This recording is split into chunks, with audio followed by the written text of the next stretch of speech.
ଖାଉଥିବା ଖାଦ୍ୟ ଠିକ ଭାବରେ ହଜମ ହେଉନି, ପେଟ ଭାରି ଭାରି ଲାଗୁଛି, ଗ୍ୟାସ୍, ଏସିଡିଟି ଇତ୍ୟାଦି ସମସ୍ୟା ରହୁଛି।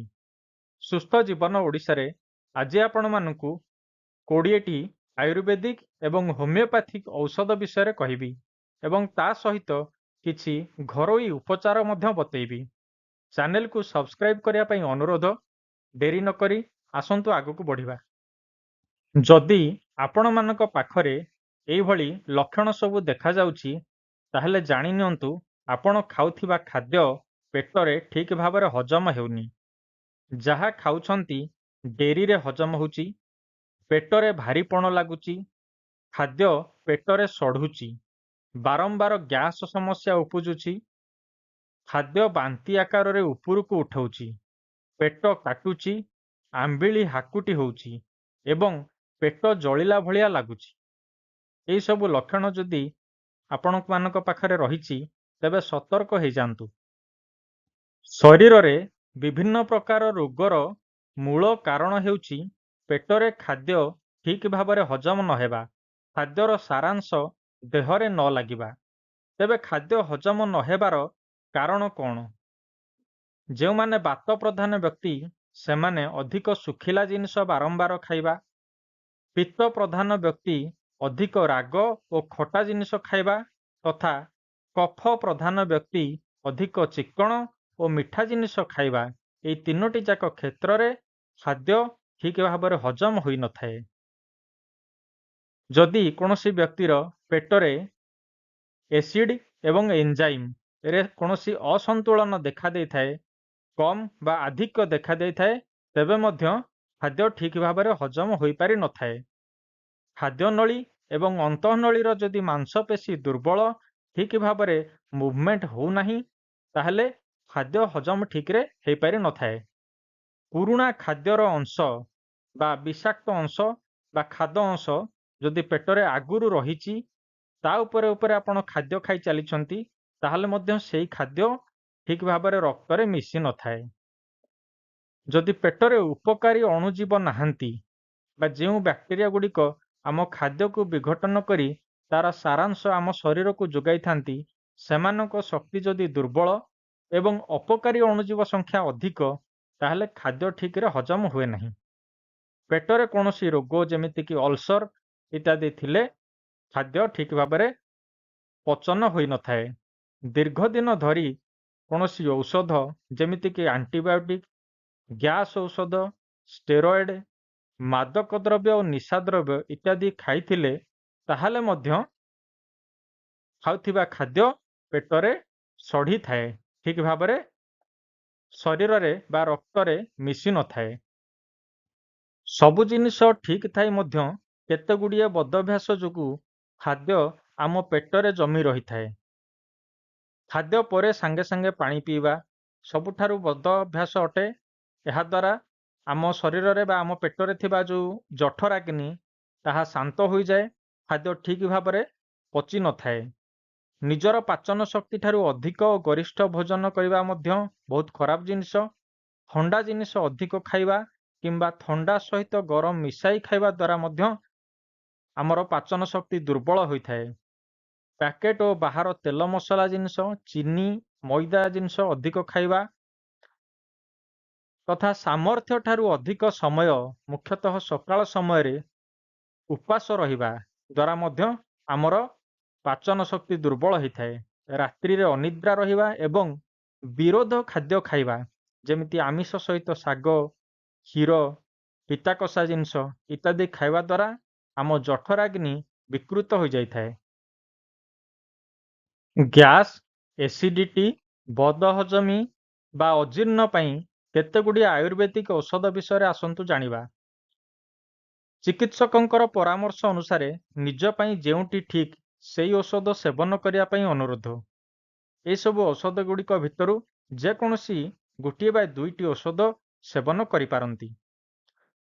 ଅଭିପତ୍ତିକର ଚୂର୍ଣ୍ଣ, ହିଙ୍ଗୁଆଷ୍ଟକ ଚୂର୍ଣ୍ଣ, ଲବଣ ଭାସ୍କର ଚୂର୍ଣ୍ଣ, ବୈଶ୍ୱାନର ଚୂର୍ଣ୍ଣ ନିଜର ସମସ୍ୟା ଏବଂ ଲକ୍ଷଣ ଅନୁସାରେ ଯେକୌଣସି ଗୋଟିଏ ଔଷଧ ନିଶ୍ଚିନ୍ତ ଭାବରେ ଆପଣଙ୍କୁ ଆରାମ ପ୍ରଦାନ କରିବ।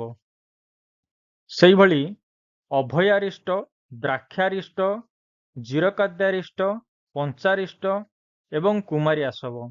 ଆସବ ଅରିଷ୍ଟ କ୍ୟାଟାଗୋରୀରେ ଏସବୁ ମେଡିସିନ ଆସୁଛି। ଏଗୁଡ଼ିକର ମୁଖ୍ୟ କାର୍ଯ୍ୟ ହେଲା କେବଳ ଆମ ପେଟର ନୁହେଁ, ଆମ ରକ୍ତରେ ମଧ୍ୟ ଯଦି କିଛି ଏସିଡିଟି ରହିଛି ବା ପିଏଚରେ କୌଣସି ବିକୃତି ଦେଖାଦେଇଛି, ସେଗୁଡ଼ିକୁ ମଧ୍ୟ ଏହି ଟନିକ ଗୁଡ଼ିକ ସୁଧାରି ଦେଇଥାଏ। 3 ପ୍ରକାର ବଟି ବା ବଟିକା ଆମର ପାଚନ ତନ୍ତ୍ରକୁ ଖାଦ୍ୟ ହଜମ କରାଇବାରେ ସାହାଯ୍ୟ କରିଥାଏ। ଅଗ୍ନିତୁଣ୍ଡି ବଟି, ଗ୍ୟାସାନ୍ତକ ବଟି ଏବଂ ଲହସୁନାଦି ବା ରସୁଣାଦି ବଟି। କେଉଁ ପରିସ୍ଥିତିରେ ଚୂର୍ଣ୍ଣ, କେଉଁ ପରିସ୍ଥିତିରେ ବଟି ଏବଂ କେଉଁ ପରିସ୍ଥିତିରେ ଆସବ ବା ଅରିଷ୍ଟ ଦିଆଯିବ, ତାହା ଚିକିତ୍ସକ ହିଁ ନିର୍ଣ୍ଣୟ କରିଥାନ୍ତି। ଆସନ୍ତୁ ଜାଣିବା କେତେଗୁଡ଼ିଏ ହୋମିଓପାଥିକ ଔଷଧ ବିଷୟରେ। ଆଲେନଜାଇମ୍, ଏହା ଆଲେନ ହୋମିଓ କମ୍ପାନୀ ଦ୍ୱାରା ପ୍ରସ୍ତୁତ କରାଯାଇଛି। ଏଥିରେ କାରିକା ପପୟା, କାଲମେଘ, ଆଲଫା ଆଲଫା ଇତ୍ୟାଦିର ମିଶ୍ରଣ ରହିଛି, ଯାହାକି ଆମ ପେଟରେ ଥିବା ଏନଜାଇମ୍ ଗୁଡ଼ିକୁ ସକ୍ରିୟ କରିଥାଏ ଏବଂ ଖାଦ୍ୟର ହଜମ ପ୍ରକ୍ରିୟାରେ ସାହାଯ୍ୟ କରିଥାଏ। ଏହାପରେ ଡାଇଜେଷ୍ଟର ଟନିକ, ଯାହାକି WSI ବା ୱିଲିୟମ ସ୍ୱାବେ ଇଣ୍ଡିଆ କମ୍ପାନୀ ଦ୍ୱାରା ତିଆରି କରାଯାଇଛି। ଏଥିରେ ପାନମଧୁରୀ, ମେଥି, ଅଦା ଇତ୍ୟାଦିର ମିଶ୍ରଣ କରାଯାଇଛି, ଯାହାକି ଆମ ଖାଦ୍ୟକୁ ଠିକ ଭାବରେ ହଜମ କରିବାରେ ସାହାଯ୍ୟ କରେ। ଅଧିକ ଗରିଷ୍ଠ ବା ଆମିଷ ଜିନିଷ ଖାଇଥିଲେ ଏହି ଟନିକ ସେବନ ଦ୍ୱାରା ତୁରନ୍ତ ଆରାମ ମିଳିଥାଏ। ଆଉ ଏକ ଲିଭର ଟନିକ ହେଉଛି କାଲମେଘ ସିରପ, ଯାହାକି SBL କମ୍ପାନୀ ଦ୍ୱାରା ପ୍ରସ୍ତୁତ କରାଯାଇଛି। ଏ ହୋମିଓପାଥିକ ଟନିକଟି ଲିଭରକୁ ସୁସ୍ଥ ରଖିବାରେ ସାହାଯ୍ୟ କରେ, ଫ୍ୟାଟି ଲିଭରକୁ କମାଇଥାଏ ଏବଂ ଲିଭରରୁ କ୍ଷରଣ ହେଉଥିବା ହଜମ ରସକୁ ଠିକ ଭାବରେ କ୍ଷରଣ କରିବାରେ ସାହାଯ୍ୟ କରେ। ଆମର ଯକୃତ ବା ଲିଭର ଯେତେ ସୁସ୍ଥ ଆଉ ଦୃଢ଼ ରହିବ, ସେତେ ସହଜ ହେବ ଆମର ପେଟ ପାଇଁ ଖାଦ୍ୟକୁ ପଚେଇବାରେ।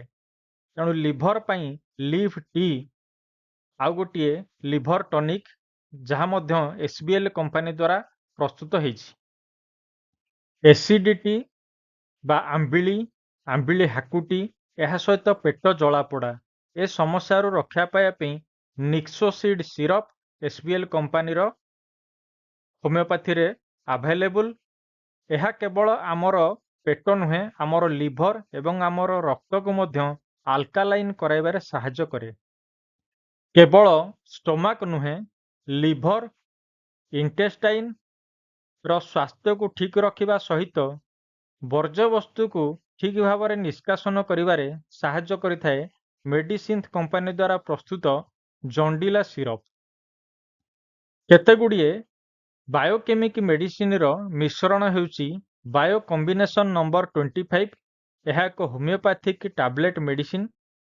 ଏହା ମଧ୍ୟ ଆମର ଏସିଡିଟି, ଫ୍ଲାଟୁଲେନ୍ସ ଓ ଇଣ୍ଡାଇଜେସନ ଭଳି ସମସ୍ୟାରେ ସାହାଯ୍ୟ କରିଥାଏ। ଆଉ ଏକ ହୋମିଓପାଥିକ ଡାଇଜେଷ୍ଟିଭ ସିରପ, ଯାହାର ନାଁ ହେଉଛି ଡାଇଜେଷ୍ଟୋ, ଯାହା ଫାସଲାବ କମ୍ପାନୀ ଦ୍ୱାରା ପ୍ରସ୍ତୁତ କରାଯାଇଛି। ଅଧିକାଂଶ ହୋମିଓପାଥିକ ଡକ୍ଟର ଏହାକୁ ରେକମେଣ୍ଡ କରିଥାନ୍ତି। ବ୍ୟାକ୍ସନ କମ୍ପାନୀ ଦ୍ୱାରା ପ୍ରସ୍ତୁତ ଡାଇଜି ଏଡ୍ ହେଉଛି ଆଉ ଏକ ହୋମିଓପାଥିକ ସିରପ। ଖାଦ୍ୟକୁ ହଜମ କରିବା ସହିତ ଗ୍ୟାସ ସମସ୍ୟା ଦୂର କରିବା ଏବଂ ଏସିଡିଟିକୁ କଣ୍ଟ୍ରୋଲ କରିବା ପାଇଁ ଏହାର ବ୍ୟବହାର କରାଯାଏ। ଆପଣଙ୍କୁ ସୁହାଉଥିବା ବା ସୁଟ୍ କରୁଥିବା ଯେକୌଣସି ଗୋଟିଏ ମେଡିସିନକୁ ବ୍ୟବହାର କରନ୍ତୁ। ଦୀର୍ଘସ୍ଥାୟୀ ପରିବର୍ତ୍ତନ ନିଶ୍ଚିନ୍ତ ଭାବରେ ଦେଖାଯିବ। ଏବେ ଦେଖିବା କେତେଗୁଡ଼ିଏ ଘରୋଇ ଉପଚାର। ମୋଠାରୁ ଅଧିକ ଆପଣମାନେ ଏହି ବିଷୟରେ ଜାଣିଛନ୍ତି, ତଥାପି ମୋ ଜ୍ଞାତସାରରେ ଥିବା କେତେଗୁଡ଼ିଏ ଉପଚାର ଆପଣମାନଙ୍କ ନିକଟରେ ରଖୁଛି। ଖାଦ୍ୟ ପୂର୍ବରୁ ଖଣ୍ଡେ ଅଦା ଟିକିଏ ମହୁ ସହିତ କିମ୍ବା ଟିକିଏ ଲୁଣ ସହିତ, ଯେଉଁମାନଙ୍କର ଡାଇବେଟିସ୍ ଅଛି, ଚୋବାଇ ଖାଆନ୍ତୁ। ପେଟର ପରିବେଶକୁ ଏହା ତିଆରି କରିଥାଏ ଏବଂ ଖାଦ୍ୟକୁ ଠିକ ଭାବରେ ପଚନ କରିଥାଏ।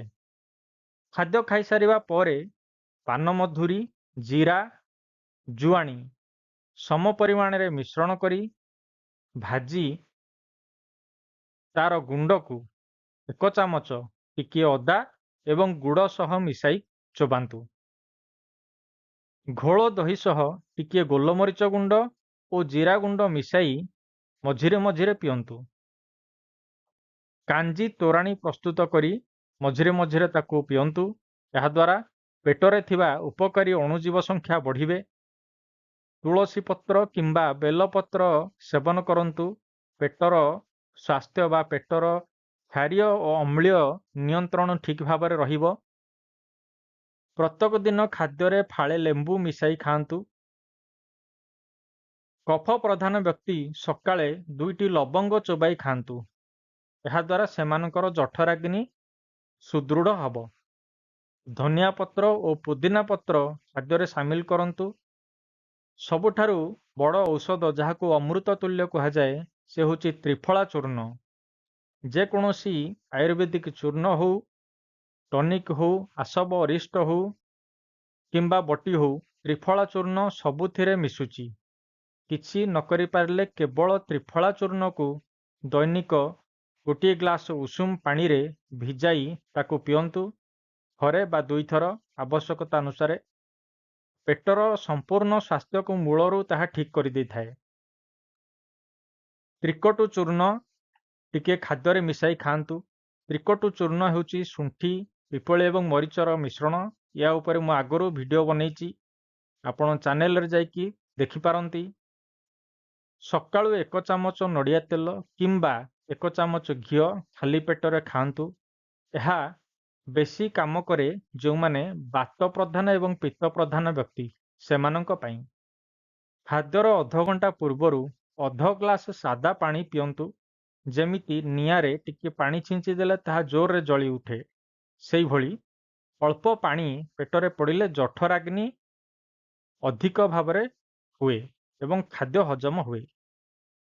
सकाळे उषुम पानी 1 ରୁ 2 ग्लास पीबार अभ्यास रखंतु। ए जेते सबु घरोई उपचार आपण मानकु कहली, आपणଙ୍କୁ सुविधा हेउथिबा बा आपणଙ୍କ देहକୁ सुहाउथिबा जेकोसी गोटिए किंबा 2टी उपाय करंतु। स्वास्थ्य संबंधी अधिक सूचना पई एवं केउं विषय आपण माने जानिबाकू चाहुछंती सेई विषय वीडियो प्रस्तुति पई कमेंट रे लिखि जणांतु। सुस्थ जीवन ओडिशा चैनल को सब्सक्राइब करंतु। धन्यवाद।